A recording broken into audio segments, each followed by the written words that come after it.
It's now time for your favorite in-depth basketball show with the myths, the legends, Nard Dogg and Raindrops Goulet!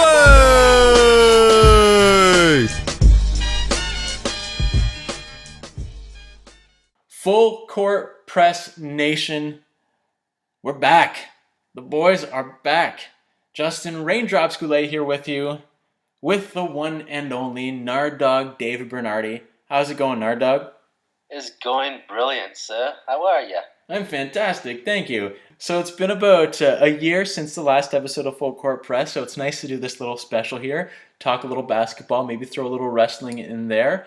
Has it really been that long? Yeah, the last episode of Full Court Press was the end of last season. Andrew Wiggins was just getting drafted, and LeBron had just decided to return home to Cleveland. That's crazy. Yeah, unbelievable how time flies, but we've been busy. Nard Dogg, I know you've been busy.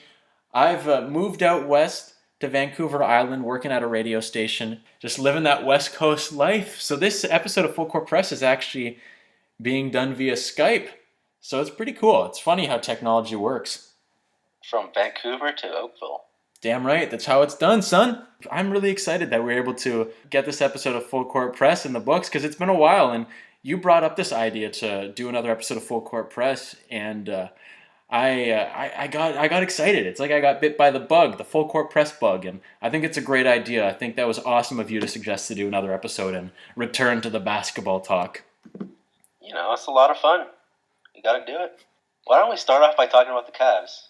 That's a very good point, because the last episode, as I mentioned, as we were talking about, was LeBron James making the return to Cleveland. What do you think about the Cavs this year? Like at first they started off a little rocky, but they really turned things around. With the feud, there's some feud going on with LeBron and Blatt. Well, that's what the media was saying. But they turned it around halfway into the season and won 52 games. Oh yeah, definitely. They really hashed things together. No, actually, they finished the regular season 53-29. Oh, 53. 53, yeah, even better. I'm forgetting that pointless overtime game against the Wizards in the final game of the season. So everything went well. That trade that happened, Mozgov, J.R. Smith, Shumpert, and they get rid of that useless guy named Waiters. Oh yeah, Dion Waiters. I like Dion Waiters, but he wasn't doing anything for the Cavs, really. So that was definitely a really smart move on their part. And like you said, it worked out for him. Yeah, he was starter for the first 3 games of the season, and then they just yanked him. He would call for the ball, and LeBron would just ignore him. It was hilarious. Oh, yeah. Yeah, LeBron was not having none of that. That's for sure. Just YouTube it. How do you think the Cavs are going to do going into the playoffs? Do you think the Cavs are going all the way to the NBA Finals this year? Yeah. They're basically the best team in the East since that trade that went down. Personally, and you probably think the same thing, I would love to see the Raptors go into the NBA Finals, but unfortunately, I don't think that's going to happen this year. That's a pipe dream this year. Yeah, they still have a lot of growing to do. We'll talk about that a little later on in the episode. The Cavs have a really strong chance of going all the way, and do you think they've got a good shot at actually winning the NBA championship? I think they could get there, but the West is too strong. Oh, yeah.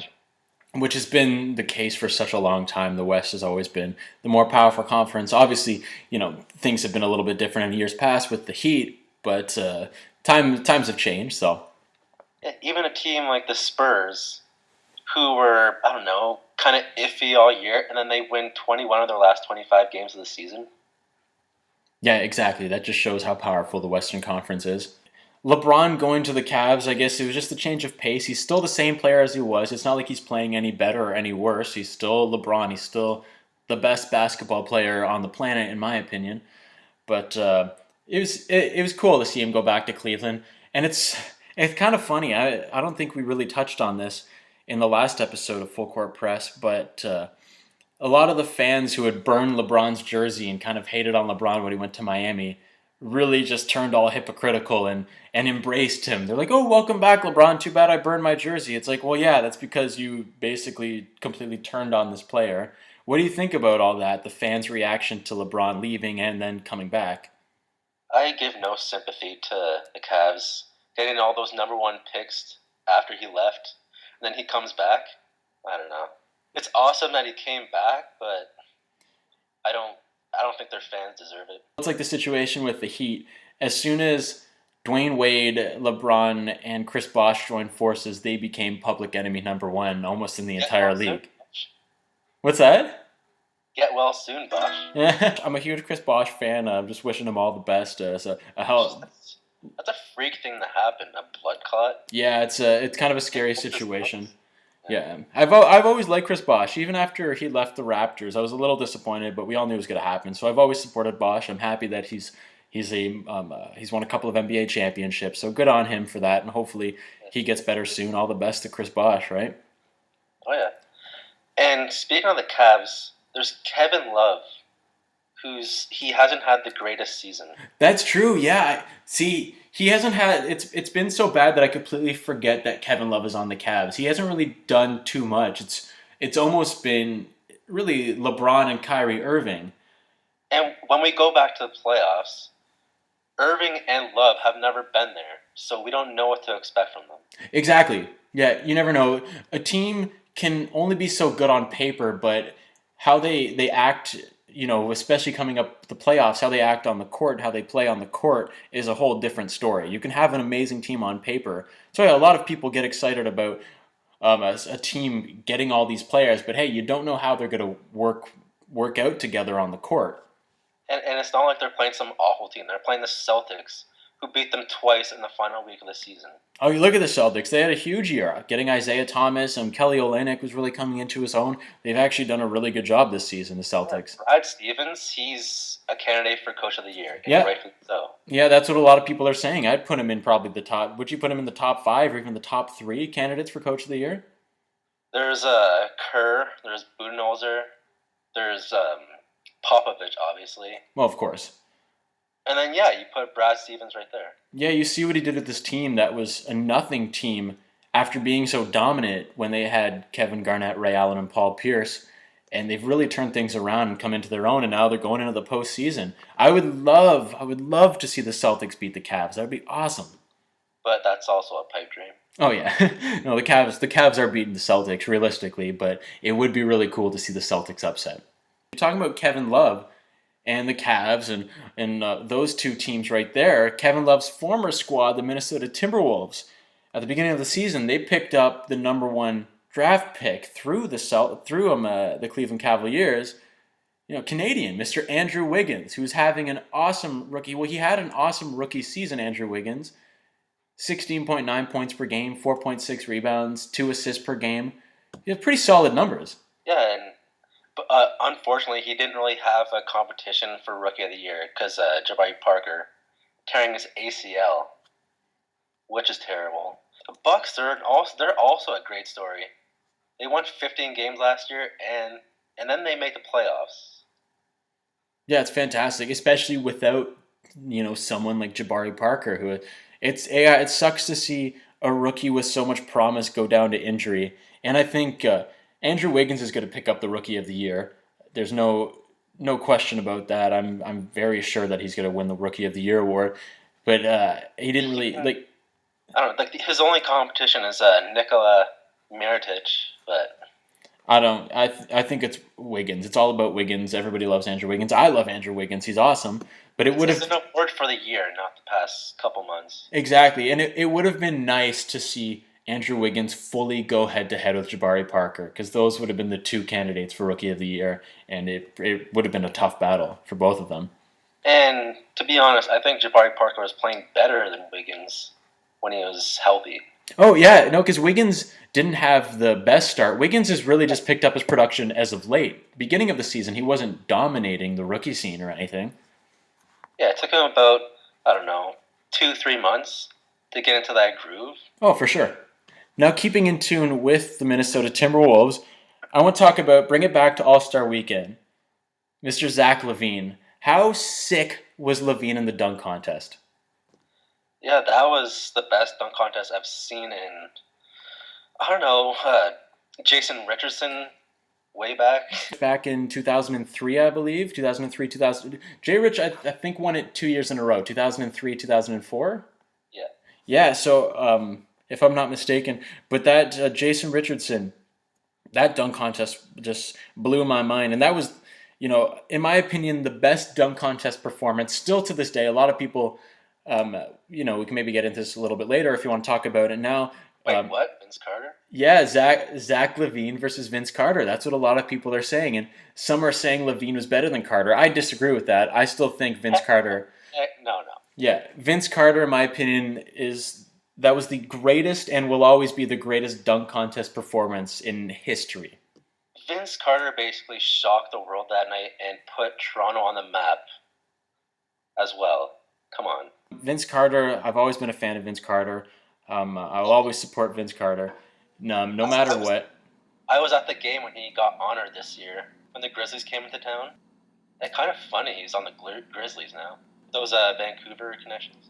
That's very good point. Yeah, Vancouver Grizzlies. I would love if the Grizzlies were still in Vancouver, especially being on Vancouver Island right now. That would be pretty neat.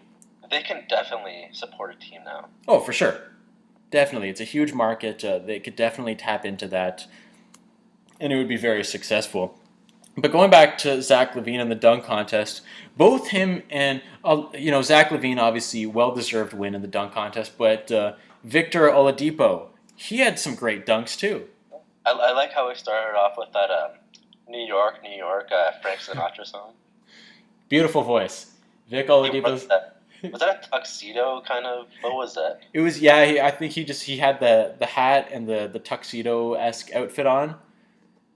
He's quite the character. It was creative. That's the thing. What I loved about this year's dunk contest, especially LaVine and Oladipo, was that there were no props. It was just all skill, because I don't like the BS of props. There was no Blake Griffin jumping over some small car. Exactly. It's like, dude, we know you've got the hops. I want to see you put it behind the back, through the legs. Do something that I would do in a video game. Was that the year DeMar DeRozan got screwed? Yeah, DeMar DeRozan got screwed every dunk contest he was in. Obviously, maybe his dunks weren't amazing or anything, but he was definitely better than the winner, from what I remember. Oh, Nate Robinson. I'm not a big fan of the theatrics in the dunk contest. I like to see... That's why I love the Vince Carters and Jason Richardsons, because it was pure skill with them, pure finesse, showing off their talent. Do you know who might be saving himself for next year in Toronto? Wiggins. Oh. You know what? I think that's next year. I might have to book a plane ticket to come back to town to visit, just so I could check out the All-Star festivities, because I've wanted to see an All-Star weekend in Toronto ever since I was a little kid, so I might have to do that. Wouldn't that be amazing? Oh, that'd be incredible. I want to see Wiggins versus LeBron, because LeBron can still pull it off. They gotta have Vince Carter being a judge. Oh, of course. 100%, and Tracy McGrady. Yeah, definitely. You have just bring out everybody there. What was that?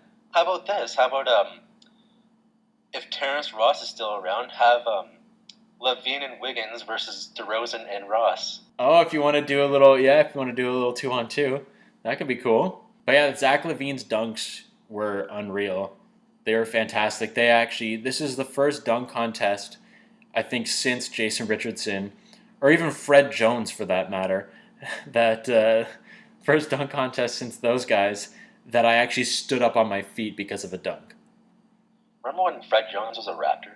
I do remember that. I was just about to bring that up. Memories of Fred. It was half a season. And if we want to continue with the T-Wolves, how about Garnett coming back? Oh my gosh. So there's a lot happening in Minnesota. I'm actually wearing a Minnesota Twins hat right now, so I guess it's kind of fitting to the whole situation, this whole talk right now.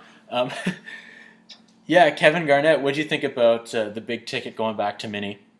Well, you and I both discussed our displeasure with him. Past few years, he's been a total, While he was on the Celtics and Nets. I didn't mind him so much on this. When he first went to Boston, I was still a big fan of his. When he first went. I still love the clip of him yelling that anything is possible. I still think that's one of the best moments in basketball history. But then he started near the end of his run at the Celtics and his entire run with the Brooklyn Nets. He just he was acting dirty all the time. He's always been somewhat kind of a dirty player, but he really stepped it up. And He's a big trash talker. oh yeah, yeah, for sure. Especially in the playoffs last year, me and you, we definitely got a little heated when it came to talking about Kevin Garnett. And Joe Johnson, but that's another story. Oh yeah, we all know your displeasure with Joe Johnson. I may have shouted out some profanity at Jurassic Park. At Jurassic Park with families in attendance. Well, you know, what do you expect at Jurassic Park? Things get a little crazy. Kevin Garnett going back to Minnesota was really cool. That was a little throwback moment. Did you catch that? His first game back. I saw a little bit of it. I didn't watch the entire game, but It was really emotional. yeah, I saw all the tributes and video packages and everything. It's cool. Yeah, I like when a player returns to. You know, it was different. It was obviously different, at least for me. Kevin Garnett going back to Minnesota compared to LeBron going back to Cleveland. I don't know if it was the same for you, but it was definitely a little bit more emotional. Kevin Garnett going back to Minnesota. I wonder what he does in the offseason. Does he? I could see him re-signing for 1 year and then retiring. Mm-hmm. So re-signing to do one full season with the Timberwolves, and then Yeah, and he wants to be part of the front office. okay, I could see that. Actually, no, he wants to own the team. Oh, really? Oh, wow. Be an owner. Wow. But if he stays within the Minnesota organization, I think that's really cool. I really admire when players manage to stick with one team their entire career. Obviously, Kevin Garnett didn't do that, but guys like Reggie Miller, I love that he was a Pacer his entire career. That's awesome. Larry Bird was a Celtic his entire career. It's great. Michael Jordan should have been a Bull his entire career, but then he went to the Wizards. Today actually marks the anniversary of his last game as a Wizard. Oh, there we go. Historic. He scored 15 points. Oh, did he? Yeah, Michael Jordan's last ever NBA game scored 15 points. In 2003. Against the 76ers. I remember watching that game and taping that game on VHS. It's crazy how... Didn't he get a couple 50-point games while with the Wizards? No, I can't confirm that, but it wouldn't surprise me. I know there was a game against the Knicks, and there was a game against Charlotte. That guy. Yeah, he's Michael Jordan. Do you think Michael Jordan's the greatest basketball player of all time? Yeah. Yeah? Just numbers-wise, stats, and pure skill on the court. He was unbelievable. Yeah. And luckily, I was young enough to watch him play. I know you're... Yeah, see, like... When around like 1995, 96. Yeah, like when I started watching basketball, Jordan... I never actually watched Michael Jordan on the Bulls, unfortunately. Like, obviously, I've seen highlights and old games and stuff, but... I was basically on the bandwagon of the Bulls. That was my first NBA team. So like everybody else in the entire world that watched basketball. and shockingly, my favorite player was Tony Kukoc. Oh, I remember you telling me that, which is amazing. Tony Kukoc he wasn't bad or anything. Croatia. Yeah, he is part of that Bulls dynasty. Yeah, did he win 3 or was it just 2? I think it was just 2. Yeah, I'm not entirely sure. But that's another story. Yeah, the Tony Kukoc story. Coming to a theater near you. Great guy. Now we talk about Garnett going back to the T-Wolves. Let's bring up Andrew Wiggins, Canadian. In my opinion, and a lot of people will agree with me, is the greatest Canadian basketball player of all time. Steve Nash officially announced his retirement. What do you think about Steve Nash stepping away from playing on the court? You know, he's still involved with the game, but... Yeah, it was about time. Mm-hmm. Lakers fans might not like him because that money he's making, but it is what it is. Oh, well, he's one of the best point guards of all time. He won 2 NBA MVPs. Yeah, he's one of the best point guards, one of the best basketball players, one of the best Canadian athletes. He's definitely... And just think about this. Stephon Curry, who's an MVP candidate this year, he said he molds his game after Steve Nash. Well, there you go. Not his father, Steve Nash. The legendary Del Curry, of course, former Raptor. A lot of former Raptors. Oh, yeah. A lot of former Raptors. No, Steve Nash retiring, like you said, about time. Really, who cares what Lakers fans think? You know what I think about the Lakers. I'm not a Lakers fan, so... It's hilarious. It's hilarious how they're a lottery team now. I know. I love that. I absolutely love that because I've once Kobe Bryant retires, I'll be able to admit that he's one of the greatest basketball players of all time. But until he's still an active NBA player, I'm going to continue my mini feud, my mini hate fest on Kobe Bryant. Just I've always booed Kobe Bryant, and I am not changing my ways when it comes to that. We differentiate on this. I love Kobe. Oh yeah, I know you do. But I know you do. Well, the thing is, like I said, once Kobe Bryant retires, I could even admit it right now that Kobe Bryant is one of the greatest basketball players to ever live. And I don't necessarily dislike him. I've just always cheered against him. So I'm going to keep on doing that until he retires. The only time I cheered against him was with when Vince Carter was on the Raptors. That was a good. That's a good matchup. After that, I was like, "Yep, I'm a Kobe fan now." Yeah, that's the way it goes. Well, you mentioned we talked about Steve Nash, just a legend that his legacy is going to live on forever, and obviously still involved with the game of basketball and Canada basketball. Andrew Wiggins participating in the Pan Am Games, which is awesome. What do you take away from Steve Nash's career? Like, did Steve Nash? We're both basketball players, so obviously Steve Nash definitely played an influence on my game and my love of the game. And what about you? I'm not gonna lie. Whenever I play basketball, I try to be a point guard, and I do my best to do those flashy passes, but like Steve Nash. I wish. Yeah, it's one of the greats for sure, Steve Nash. It's one amazing career, like you said, 2-time MVP. He's definitely one of the greatest players to never win an NBA championship, along with guys like Karl Malone and John Stockton. Charles Barkley. And Charles Barkley. They came out just talking about Charles Barkley real quick.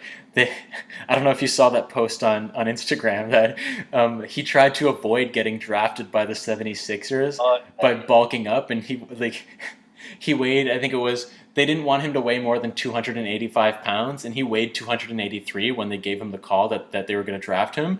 So he didn't want to get drafted by the 76ers. So the day before the draft, he went and ate a bunch, and come draft time, he weighed, I think, 305 pounds, but they ended up drafting him anyway. There's also a funny story where he finally got his wish and got traded to the Phoenix Suns. Yeah. He was just pounding back drinks and happiness. Charles Barkley is... And probably some wings. Of course. Charles Barkley is one of my favorite NBA legends. I think he's hilarious. He's absolutely awesome. He's phenomenal on TNT. Oh, he's great. Actually, they all are on TNT. Oh, yeah. Shaq has done a really... Even Shaq, he used to be so-so when he started with TNT, but he's actually picked it up. He's really come into his own. It's nice to see. That Shaq and a fool. It gets me every time. Was Shaq? What was that? Was that the? I'm thinking of what was the segment that you sent me where Shaq was playing with that crystal ball? Was it Shaq Fu or something? Yeah, they were. He was making predictions for season awards. It was just really awkward. It was super awkward.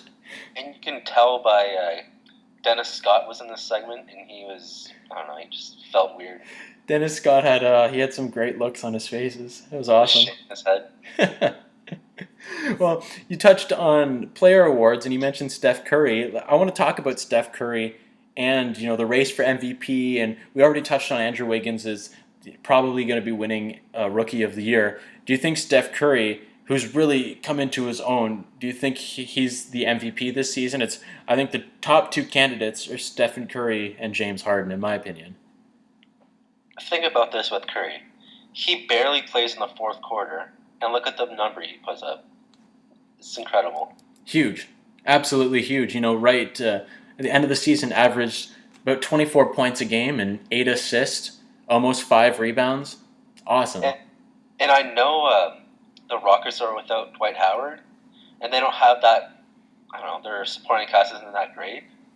But you can't take away what Steph Curry's been doing all season. Yeah, and you can't, and the entire Warriors team, like someone like Klay Thompson, who's just exploded. Klay Thompson's really come into his own as an NBA player. He's really improved his game. That entire team, the Warriors are going to go really far in the playoffs. I won't be surprised if they make it to the NBA Finals.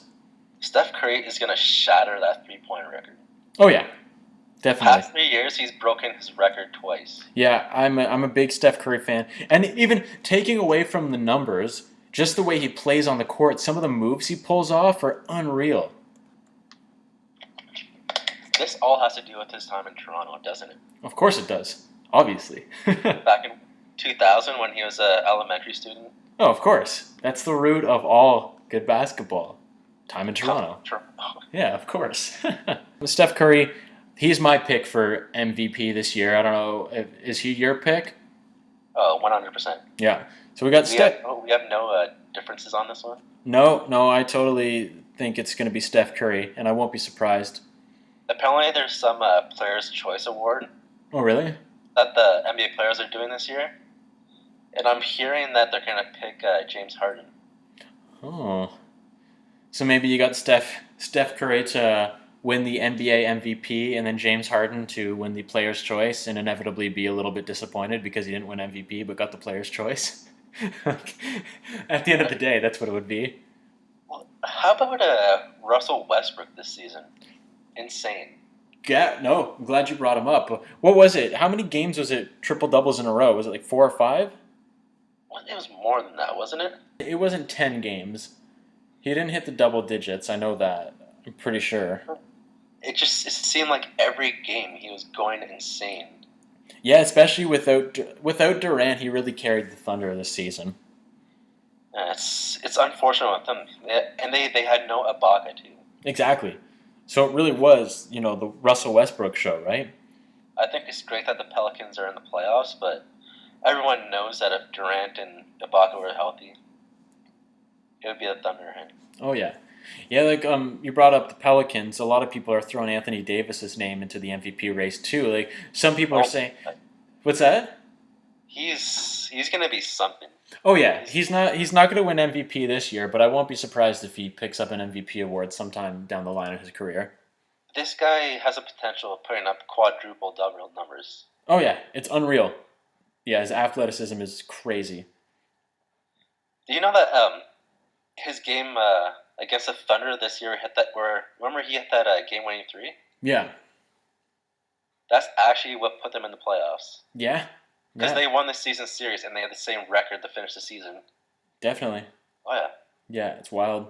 There's also LeBron James. Yeah, like in my top 5 for MVP candidates, we got Steph Curry, James Harden, Anthony Davis, Russell Westbrook, and LeBron. Yeah. Those are probably the top 5, but I think Steph Curry's gonna pick up the trophy on this season. One hundo. We're going to talk about the MVP. Now let's go to the first man on the bench, a.k.a. the 6th man. I want Lou Williams to win the 6th Man of the Year award. There's no doubt that he deserves the most. This guy played 80 games this season, and the Raptors were 14-3 when he led the team in scoring. Think about that. That's huge. It's huge. He's coming off the bench. Coming off the bench. The Raptors... When I found out they traded John Salmons to the Hawks for Lou Williams and Lucas Nogueira, of course, I was psyched because that is an automatic win for the Raptors. We got Lou Williams for John. I like John Salmons, but he's no Lou Williams, that's for sure. That was a huge get for the Raptors. But yeah, we got Isaiah Thomas and obviously Jamal Crawford. Who's basically in it every year for the 6th man. The thing is, both those guys didn't play a full season. They played, 60 some odd games. Yeah, but you look at Lou Williams, like those numbers that you threw out there. Unbelievable. Yeah. He finished 3rd in scoring. Yeah, it's huge. But Isaiah Thomas, there's also a case for him because of what he's done with the Celtics. But that's just 20 games. That's not a whole season. I'm hoping the NBA recognizes what Lou's done for the Raptors. I'm hoping they don't turn the other cheek on Lou Williams because I think he truly deserves the 6th Man of the Year award. Yeah, back when the Raptors were on that hot start this season, he won Player of the Week. Yeah, so there you go. So he's got that. He's checked that off the list. He got his career high in points this season, 36, in that awesome game against the Cavs. Oh, yeah. Unfortunately, that was before the trade Yeah. for Mozgov and etc. But yeah, Lou Williams, he's got to get it. Yeah. Jamal Crawford's won it twice. Isaiah Thomas, he'll probably come off the bench next year and win it for the Celtics. Yeah, like you said, not a full season for Isaiah, so. You got to give it to Lou. Lou! I cannot wait for the Lou chance at the ACC for the playoffs. Oh, that's going to be huge. It's going to be thunderous. Oh, yeah. It's going to be... last year when we went to Jurassic Park, it was explosive. And I can't believe it's been a year since we went to the playoffs in Jurassic Park. It feels like it was just days ago. It's crazy. But that was Game 4 on a Friday, and it was raining. And it was packed. It was packed. Yeah, that is the best fan base. We've heard Matt Devlin and Jack Armstrong say it. The best fan base in the NBA. The Raptors fan base. The Raptors have an entire country behind them. And when you talk about like ESPN and TNT, they always bring up the "We the North."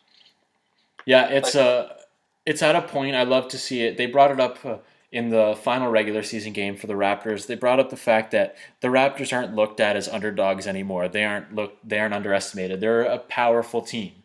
They're taken seriously, and I love that because, all the talk of, the Raptors tanking and rebuilding, all that stuff from a few seasons ago just annoyed me. It's nice to see this team, being expected to win games. Did you see Masai Ujiri's press conference today? No, I did not, unfortunately. He was responding to Paul Pierce saying that the Raptors don't have that it factor.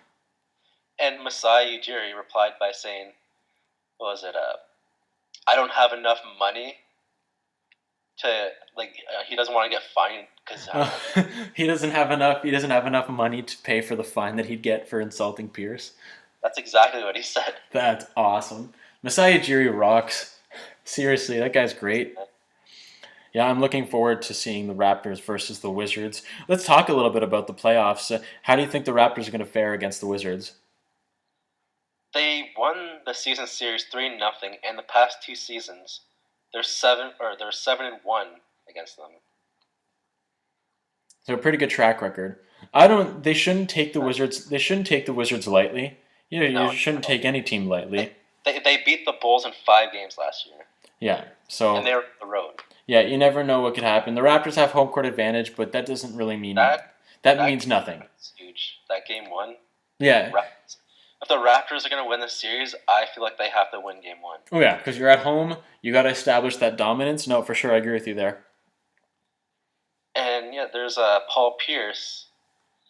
And luckily we have James Johnson to cover him. Oh, that's going to be great. I love James Johnson. James Johnson and his red hair. Yeah. And can I go on my Terrence Ross rant right now? Yeah, go for it. We're talking about Raptors. Jump into it.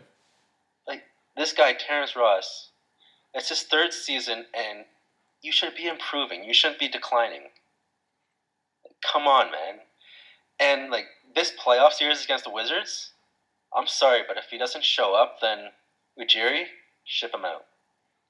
That's my thoughts on Ross. Boom. Mic drop. And when you think about Ross, I can only think of 2 times where he's actually impressed me. The dunk contest and that 51-point game, which was a fluke, but it was impressive. Oh, yeah, for sure. But other than that,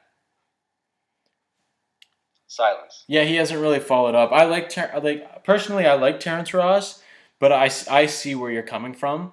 So I don't totally disagree with you. If he doesn't show up in the playoffs because he hasn't delivered, he's been a starter, for the past few years. He doesn't got yanked this season from the starting spot. Yeah, because he doesn't play like a starter. So finally, Casey had enough. Exactly. Because you look at someone like Jonas Valanciunas, who is the same year as Terrence Ross, and Jonas, oh my God, you talk about improvement. So much improvement in the past 3 years. And I went to the final regular season game, and they're DeRozan, Lowry, and all of them. They're feeding Jonas and Ross the ball the whole game, pretty much. And yeah, Jonas had it was 18 points and 8 rebounds. Mm-hmm. You know how Ross did? He shot 3 for 15. 3 for 15. 3 for 13 from the 3. Yeah, Terrence Ross has a lot.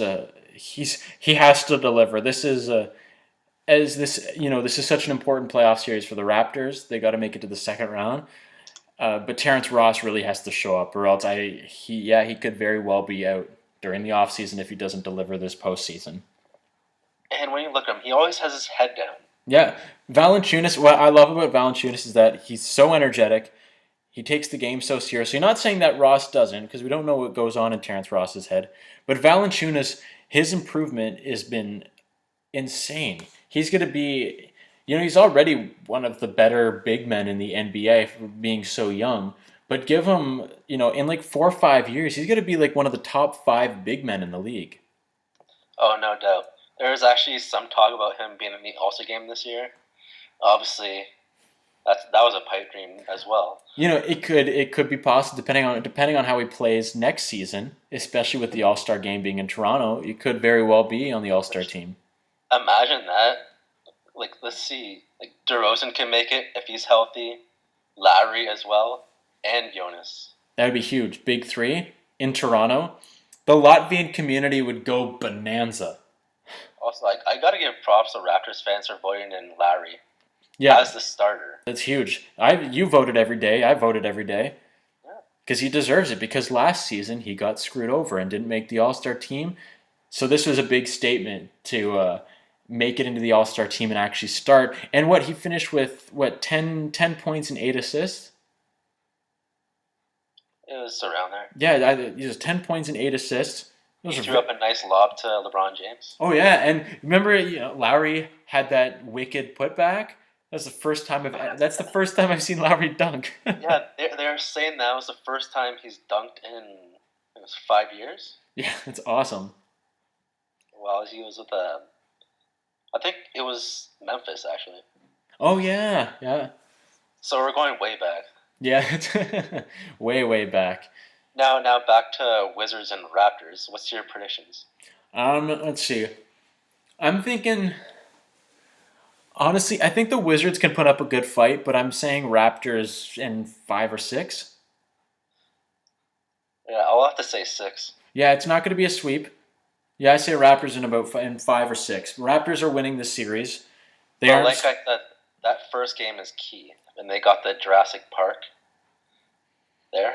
Oh yeah, which I'll be at. Oh yeah, well I'm actually going to be working on Saturday, but I assure you that I will have the TV on watching that game. What's that? You can't fly in from Vancouver? Unfortunately not. Not on if I had my own private jet, I would book off work. Appearance? Yeah. Set up a red carpet, wear sunglasses and a suit, and just walk out. I'm interested if Masai Ujiri's going to be there for sure. Oh yeah. Well, he was there during the playoffs last year. I don't think he can do the bleep Washington because that could possibly be a terrorist threat. Oh. The White House. Oh, that's good. Obama's going to be like, what? That's well, who knows? Masai Ujiri seems like he's got a little crazy in him, so you never know what could happen, right? Screw Brooklyn, or well, screw Brooklyn. Like, why not? Yeah, screw Brooklyn. Oh yeah, screw Washington. That was the worst Ujiri impression. Well, you tried, so that's all. That's what counts. Just having a time. Just having a time. Speaking of having a time, this is a terrible segue, but I'm going for it. Duke Blue Devils, NCAA champions, going from the NBA back to the college level. What did you think? Did you watch a lot of March Madness? Yeah, and I was really impressed with Wisconsin's Decker. Oh yeah, Sam Decker and I love that Kaminsky. Yeah, Frank Kaminsky. There's comparisons of Kaminsky and Bargnani. Frank Kaminsky compared to Andrea Bargnani. Yeah, that was Damon Stoudemire's comparison.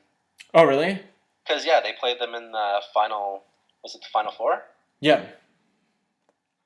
Or is the Final 8? Oh, Wisconsin versus Arizona.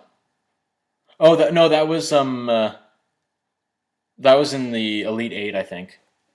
But yeah, Damon Stoudemire was in Toronto, and he compared Kaminsky to Bargnani. Well, you could take that as a good thing or a bad thing, I guess. We shall see. He must be in the NBA first. Oh yeah, a lot of the players from this year's tournament are going into the NBA next season. So a lot of players, whether they were seniors or juniors or even sophomores or freshmen for that matter, are going to the next level to the NBA. And speaking of Duke, I was really impressed with Tyus Jones, their point guard. Yeah. And he's slated to go late first round or around like the 20s, and that's where the Raptors will be. Okay. Oh. And I'm thinking, I haven't been that sold on Vasquez this season. Oh yeah, you've made that quite clear to me. And to be honest, I think they either keep Lou Williams or they keep Vasquez. I don't think they could have both those guys. Oh yeah, well if it's between Lou and Gravis, I like Gravis Vasquez, but you get rid of Gravis Vasquez and you keep Lou Williams, no question. And a guy like Tyus Jones, a leader like him, he'd be great as a third string. I was psyched that Duke won. I should have put money on it because I predicted 3 out of the 4 teams in the Final Four. I predicted that Duke would win. I've always been a Blue Devils fan, so. You did a bracket? Yes, I did. And the thing is, as like a lot of people, it gets out of hand with your predictions. So you just I don't know, you stop paying attention to your. I don't even know how I finished. Just leave it at that. Just leave it at that. I had Kentucky winning. Well, everyone did. Well, yeah, but then they were cut down by Wisconsin. That was a big game. I watched that game. Yeah, Wisconsin. I was pulling for them. I'm not really a Duke fan. No. Actually, I'm not at all. I'm a UNC fan. Well, it's funny because I've always liked the Tar Heels as well as the Blue Devils, but that's just me being weird. But have you cut the Christian Laettner 30 for 30? No, I haven't watched that yet. I haven't gotten around to doing that, but it looks fantastic. I know you watched it. It's definitely the best one they've produced so far. Really? Yeah. Well, that's a powerful statement because those 30 for 30s are awesome. There's a lot to choose from. Yeah, like some of the best documentaries that a sports fan could watch. They're really well done. And sometimes they get emotional. They do. Yeah, sometimes they hit the heartstrings. Especially, do you ever see those E60? Yes. They're by ESPN? Yeah. They're not long. They're like 10, 15 minutes. Yeah. But it focuses on not like pro. It does on pro athletes, but it also focuses on like regular athletes, like high school. Oh, okay. Yeah, it covers the entire spectrum. Cool. Yeah. You'll have to check more of those out. I like sports docs, so obviously, as do you, I can imagine. Let us get back to the NBA. Yeah, going off on a little tangent here. So we've got Raptors in 5 or 6 games over the Wizards. Yeah, let's do the rest of the East right now. Yeah, let's cover it. Let's go for it. I like this Atlanta Hawks and Brooklyn Nets matchup. Oh, I yeah. don't like the Nets, but personally. Yeah. Oh, the Hawks are winning that for sure, which is going to be nice to see. We got Joe Johnson playing his former team. Oh, that's true. Yeah, that's a storyline right there. Yep. But yeah, I see the Hawks winning in 5? 5. Yeah, I don't think it's going to be a sweep. Much like Raptors, Wizards, I don't think it's going to be a sweep. But yeah, I'd say Hawks in 5. We both got the Raptors in 6. Yeah. Raptors in 5 or 6. That's what I say. But you got 6. Hawks in 5. What about Cavs and Celtics? I'm sorry, but the Celtics got their only 2 wins against the Cavs this past week. That's a sweep. Oh, you think Cavs? So Cavs are sweeping it? Oh yeah. Yeah. Okay. I would disagree with you just for the sake of disagreeing, but then looking at the numbers and just the play between both these teams this season, I'm going a sweep for Cleveland. There's a slight chance for Boston to win 1 game, I think. But I think there's a bigger chance of Brooklyn getting 1 win over Atlanta. All right, how about the 3-6 matchup, the Bulls versus the Bucks? Okay, well the Bulls got this. The Bulls are winning this, but I think if any series, this might be a stretch me saying this, but if any series is going to go to 7 games in the Eastern Conference, I think this might be it. I think it might be somewhat surprising. Really? Yeah, I wouldn't. I think the biggest potential of Game 7 is the Raptors and Wizards. Oh yeah? It's just like they're the two teams that are mostly 4 and 5, they're the closest. and those are always tough. Those 4-5 matchups. That's true. True, fair enough. So what do you think about Chicago, Milwaukee? I say Bulls in 5. Bulls in 5? I say if it were to go to Game 7, the Bulls got this. I think the Bulls are winning this series. And just, before we go on to the Western Conference, how about the Raptors? 49 wins, franchise best. They're just getting better and better every year. It's awesome. Yeah, it was fun being at the final game and seeing that go down. Yeah, I can imagine. Everyone in attendance was just chanting "Let's go Raptors" for the last minute of the game. It's awesome. I love that. Love the Toronto Raptors fan base, and it's great to be a part of that for sure. It's incredible. Yeah. So the Western Conference, Golden State, New Orleans. The 67-15 Warriors against the 45-37 Pelicans. I think Pelicans can maybe take one game. Warriors win that in 5. In 5? But I just don't know. I think Anthony Davis alone could win them 2 games. So I'm thinking 2. I'm thinking 2 games as well. But I'm sticking with 5 games for the Warriors. I'm gonna say Warriors in 6. Yeah. So we finally disagree on this. Yeah. Well, for the sake of the show, figure we'll mix it up a little bit. Now this one, Portland and Memphis. Oh boy. Portland and Memphis, 51-31. Blazers. It says that the Warriors have, or not the Warriors, the Blazers have a 4th seed, but the Grizzlies are the home team, home court. Oh, that's true. And it's really tough to play in Memphis. I think Portland would have had a better chance with Wesley Matthews, but not so much anymore. I think Grizzlies win that in 6 games. In 6 games? I'm going to disagree with you again, and I'm going to put my faith in the Portland Trailblazers. I like both teams. On a personal level, I like both teams. But I'm going to say Portland in 6. Flipping what you said. Portland in 6. 6? Oh. Yeah. Yeah, there you go. All right, now there's this one. The Houston Rockets and Dallas Mavericks. I like this one because Chandler Parsons. I love that guy, by the way. Chandler Parsons is wicked. I have him on Instagram. He's a cool dude. He likes to have a time, that's for sure. He definitely likes to have a time. Anyways, it's so weird seeing the Mavericks 7th seed. It is strange. But that's the Western Conference for you. Yeah, exactly. They're 50-32, and then you look at the 7th seed in the East. Boston are 40-42. It's crazy. All out of whack. And yeah, the Rockets have Dwight Howard back. Mm-hmm.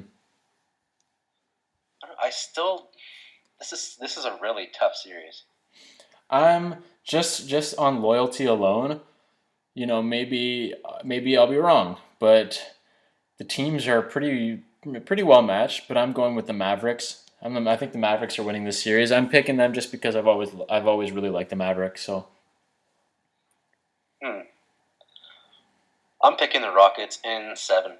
Rockets in 7. So yeah, I could see this series going to 7 games. So I'm going to say Mavericks in 6 or 7. James Harden game-winning 3. Oh. I love those. I'm hoping for a lot of those game winners in this playoffs. Yeah, those really close, intense matchups. Beautiful things to see. Steph Curry. Oh yeah. Oh boy. He can hit quite a bit of those. And this one, the last matchup, the Clippers and the Spurs. It's incredible that the Clippers got that 2nd seed. Because I don't think they're really that good enough to be a 2nd seed. Or you mean the third seed? Yeah, Clippers were 3rd. All right, so go on. Never. Clippers. Their bench is disgustingly bad. They have no one but Jamal Crawford. Yeah, And that's gonna really hurt in the playoffs. I say Spurs in 5. yeah. Again, I'm going on a personal level. I'm not necessarily a huge Spurs fan, but I don't like to cheer for the Clippers. So I'm going with Spurs in Spurs in 6. Yeah. Yeah, sounds about right. Spurs in 6. Well, I'm sure it's going to be a good first round. We got some really good matchups. I'm just psyched to see the Raptors in the playoffs again and again. Like I want this to be a regular occurrence. It's nice to see. Yeah, about time. Yeah, I know it's about time that they aren't considered the underdogs, and It took 6 years, and then they're in the playoffs 2 years in a row. yeah, it's a good thing to see, and I think they have a good chance at making it past the first round. And they're 49-33, best record in franchise history. I love seeing that. I'm really proud of this team. It would have been fun with that 50th win. Yeah, I was hoping for that, but there were some games that just got away from them. Some close losses, some games that they should have won, but it just slipped away. Many season. Yeah, it's just the way it goes. That's just the way it goes. It's the way it goes. Okay, well, we're talking all NBA playoffs right now. We've covered all that across the board, and I want to talk a little National Basketball League of Canada. Of course, we attended a bunch of games last season, and I haven't been to any this year because I moved out west to Vancouver Island. But NBLC, some pretty big news out of the league. They've announced that there's going to be a new team in Niagara Falls, in the Niagara region. So I think that's awesome. It's really good for the league. It's great to see that. It's awesome to see this league just keep on growing and growing. I had a lot of great times covering games for the Mississauga Power and Brampton Ace. And I know you came to a couple of games with me and just always had a great time checking out some fun. Oh yeah, really good atmosphere, really good basketball for sure. And it's a professional basketball league in Canada. So just a plug, of course. If anybody wants to find out more about the National Basketball League of Canada, just hop over to nblcanada.com. It's got all the info right there. A lot of info on their new team in Niagara. And fans actually have the chance to name that team, which I think is really cool to get that fan involvement going. So I'm excited to see what the future holds for the NBLC. Well, we've covered a ton when it comes to basketball, as we like to do on Full Court Press. But Nard Dogg, do you think it's time to step into the squared circle and talk a little wrestling? Ooh, yeah. Oh, yeah, there we go. That's a fitting Randy Savage, now a WWE Hall of Famer, the Macho Man. Wasn't that great? That was awesome. It was a really good Hall of Fame ceremony. His brother, Lanny Poffo. Yep, the genius. And I loved Hogan's speech. It was great. And I don't know, it was really emotional seeing him. He was one of my favorites back in the day. Oh yeah, I know you're a big Macho Man fan. Yeah, the Hall of Fame class this year was solid. It was nice to see Randy Savage take his rightful place in the WWE Hall of Fame. But WrestleMania itself, I honestly, what do you think about WrestleMania this year, WrestleMania 31? I think it was one of the best ones in recent years. I agree with you.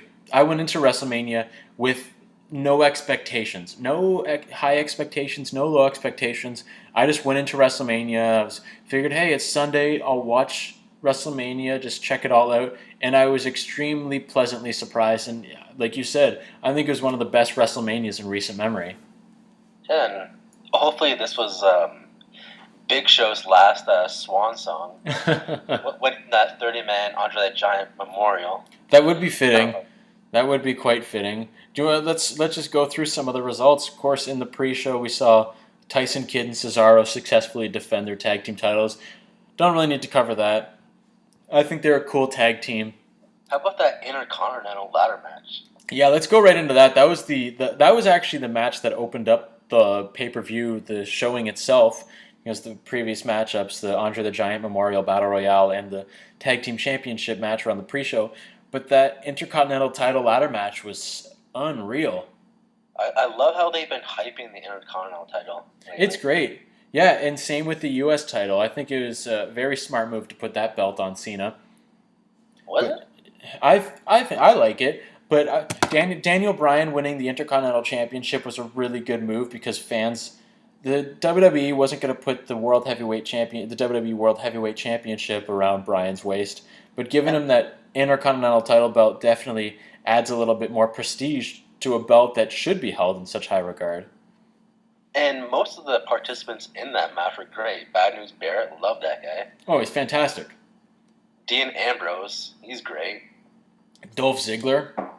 And Luke Harper. And Stardust. Stardust, yeah. Yeah, Cody Rhodes. Do we really need to mention this last guy? R-Truth? Yeah. What's up? What's that? What did you just say? I just said, what's up? What's up? That next match, though, Randy Orton and Seth Rollins. What'd you think of that? That was crazy. That finisher at the end. That was the best RKO of Randy. Right? Best RKO of Randy Orton's career. Yeah, 100%. Unbelievable. That pure athleticism. Rollins goes for the curb stomp. He jumps off of Orton's. I don't know how they pulled that off. That was crazy, sick, wicked, and nasty. Yeah. And then Triple H against Sting. Triple H against Sting was kind of confusing. Like, out of all the matchups, I was probably the most excited for that. Got a little weird. It was cool seeing NWO versus DX, but what was the point of putting Triple H over Sting? Yeah, I don't get that at all. And did you catch in the promo that Triple H cut later on in the show? You know, at the end of the Sting Triple H match, they shook hands, kind of putting their feud to bed. But later on, in a promo, Triple H says, "Oh, I own the WWE, and I own Sting." It's like, well, you're just basically contradicted what just happened at the end of your matchup. So are you guys... is this feud resolved? He's an object to beat him. Yeah, so I don't like how they played out Triple H versus Sting at WrestleMania. You know, some people were like, oh, it was really cool. Like, of course it was cool, that old school factor, seeing Hogan come out to... It was. I would have loved to seen, Bill Goldberg or Diamond Dallas Page come out. Oh, yeah? And maybe have Sting win. Actually, yeah, have Sting for sure. Mm-hmm. And what they should have done, you know, if you're going to have Sting lose, maybe get The Undertaker involved somehow, because we need to lead up to that eventual Undertaker-Sting matchup at WrestleMania 32, which has to happen. I think that is what's going to happen. And, you know, that could be, because it's in Texas next year, I believe, the home state for both Sting and The Undertaker, if I'm not mistaken. There's actually talk about this being his last WrestleMania, and he'll be inducted into the Hall of Fame because it's in Texas. Oh, The Undertaker? You know what? Oh, so WrestleMania 32 being his last? Just because it's in Texas. So he would get inducted and then fight in his last match? Yeah, it's kind of weird that he would get inducted and then, then fight. Yeah, I see the thought process behind that, but I say just have WrestleMania, then induct him the next year at WrestleMania 33. Yeah, that's true. But you got to do Sting versus Undertaker, and then both of them have to retire. Because if they retire and truly retire, so they don't come back for those comeback matches, then that's the perfect way for them to end their careers. They're two of the greatest. They're the two icons of the WWE and WCW. Let's get on to that next match. AJ Lee and Paige. I like that team. Against the Bella Twins. I like that match. I like that team as well for more reasons than one. I love Nikki Bella. I know you do. I'm like her biggest fan. Yeah. Well, we do call you David Bella, so. Ooh, thanks. I am a beautiful man. Well, there you are. You are, sir. I'm the Nard Dogg. The beautiful, the Bella Ragazza, Nard Dogg. There we go. The Nard Dogg, ladies and gentlemen. Yeah, that match was just about looks, and it was great. Oh, it was. You know what? It wasn't too bad. I don't know if I watched. That was the shortest match of the night on the main card. I feel like they should have made that a triple threat match. Since I guess it was AJ Lee's. Was it her last match? Yeah, since she retired not too long ago, that was her last match. They should have made that a triple threat and just left out Brie Bella. Who cares about Brie Bella? Well, I like Brie Bella, but that's just me. That is just you. Me and Daniel Bryan, apparently. But it wasn't that bad of a match. It sucks that AJ Lee decided to retire because, obviously. I would have loved to seen Paige win the title, though. It was her first WrestleMania, correct? It was, yeah, because she actually debuted on the main roster the Raw after Mania last year in 2014. So yeah, it would have been cool if she won the belt. It would have been pretty sweet. But she's definitely gonna win the belt a couple more times in the future. She's just started her career, so. And now it seems like they're building up Naomi and is it Paige? Naomi and Paige. Yeah, I think their main plan right now is to get Naomi the belt. She's really athletic. Yeah, no, she does put on some good matches. She was much better. Cameron annoyed me to no end, so I definitely prefer Naomi, and because you can tell that Naomi actually cares about wrestling and actually wants to better her craft. So it's good to see that. I would love to continue this diva talk, but I think we went on. We should move on to diva talk. Cena and Rusev. Cena and Rusev with Lana. You can't forget diva talk. Lana. I saw this tweet from WWE Creative Humor. I know you follow them too, and they're hilarious. They said, what's that? The Twitter page? Yeah, the Twitter page. They said if Rusev wins tonight, he goes home with Lana and is still the U.S. champion. If Rusev loses tonight, he still goes home with Lana. Either way, Rusev's a winner. I still can't believe they're actually a real couple. Yeah, I know. Well, good for him. What a lucky man. He really is. They're modern day Ivan Drago and Drago's wife, basically. This match was Rocky IV, essentially. Let's be honest, because Cena is the Rocky Balboa of the WWE, going up against Rusev. That intro for Cena is kind of ridiculous, though. Oh man, yeah, no. The thing is, when Rusev came out in a tank, I was on Team Rusev from the minute he came out on the tank. I was like, okay, I'm in. I know Cena's gonna win the U.S. title tonight, but I want to see Rusev win because he came in on a freaking tank. How awesome was that? Yeah, that really surprised me, but it was also hilarious at the same time. It was funny, and it was impressive because the WWE put that much effort into a guy who was making his first WrestleMania appearance. So they definitely have a lot of faith in Rusev. And the next pay-per-view, they're having a Russian change match. Excuse me. That's fantastic. But you talked about Cena's entrance. Cena's entrance was very pro-American, and that's just I expected that. It's a WWE. What else do you expect from them? But I'm happy to see Cena with the U.S. title. It's nice to not see him as the WWE World Heavyweight Champion. For once. Yeah, it kind of brings that prestige back to the U.S. title because you look at 10. Well, make that 11 years 11 years ago at WrestleMania 20. WrestleMania 20 in 2004. Cena won his first WWE Championship. He beat The Big Show for the U.S. title. And then a year later, he beat JBL for the WWE Championship. Oh, that's a long time ago. Oh, yeah. Oh, Cena's been around the block, that's for sure. But, another guy who's been around the block, of course, is The Undertaker. And that's the next match I want to talk about. You know what I'm saying. Undertaker versus Bray Wyatt and his legion of creepy scarecrows. Yeah, it was unfortunate for Bray. He sprained his ankle terribly before WrestleMania, like during training. Yeah, that sucks. But they still managed to put on a pretty decent match. It was Undertaker looked better. Physically he looked better just because he looks weird bald. He just looks super old when he's got the shaved head. But I loved it, but I wish Undertaker made more.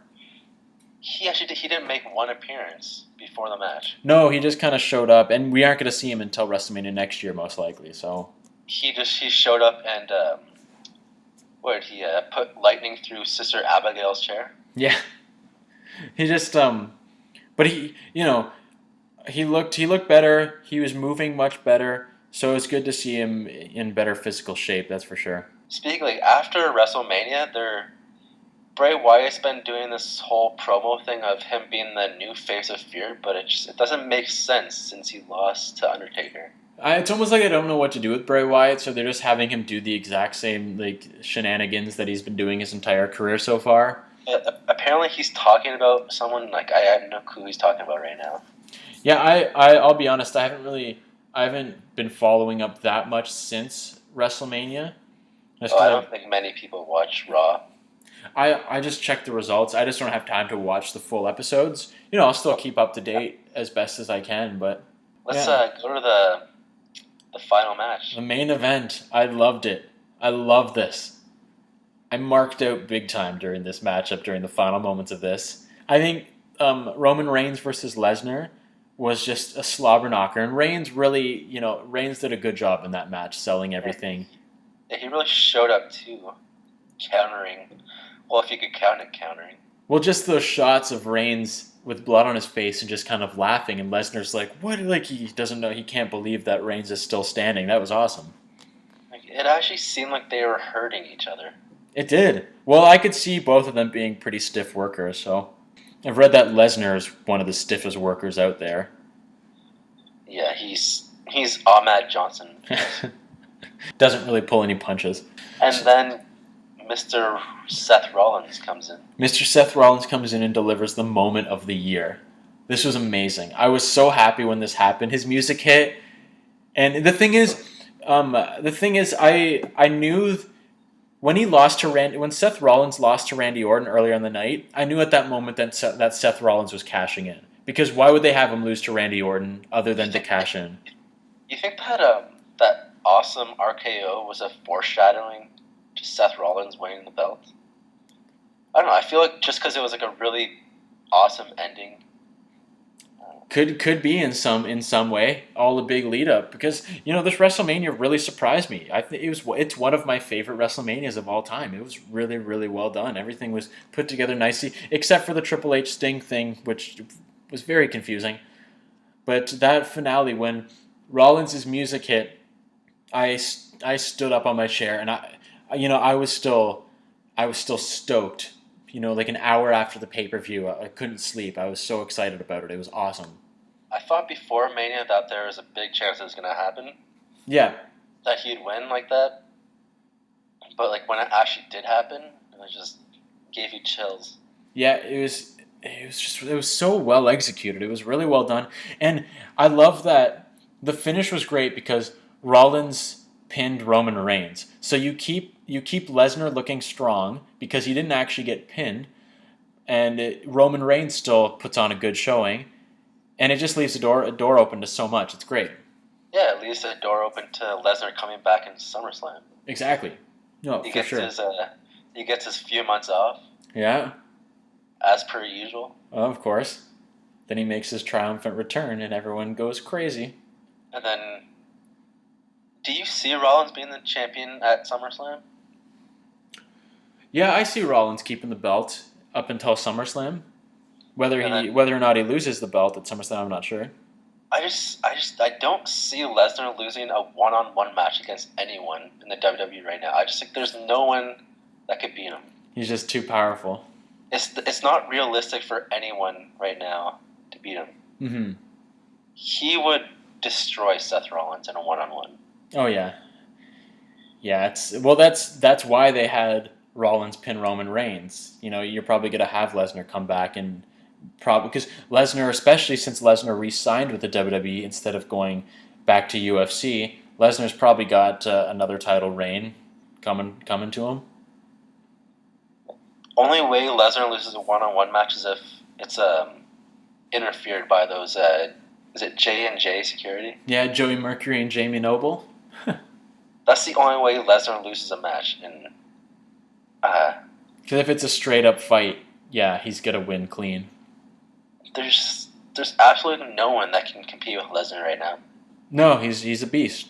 He is the beast incarnate, like Paul Heyman says. But overall, a sweet WrestleMania. Do you give it 5 out of 5? What's your star rating for WrestleMania? I don't think you can give it perfect. Mm-hmm. Probably 4. I'm going to say 4, 4.5 out of 5.